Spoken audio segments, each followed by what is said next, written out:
உலகம் முழுவதும் நல்லதும் கெட்டதும் கலந்துதான் இருக்கிறது. இது ஒன்றும் புதியதல்ல.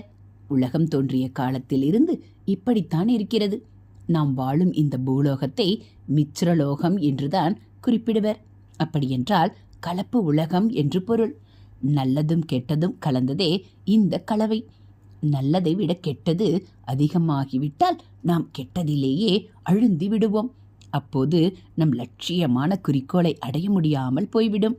இந்த கலியுகத்தில் 140% நல்லது நடக்க நாம் வழிவகுக்க வேண்டும். தற்காலத்தில் நிலைமை மிகவும் தலைகீழாகிவிட்டது.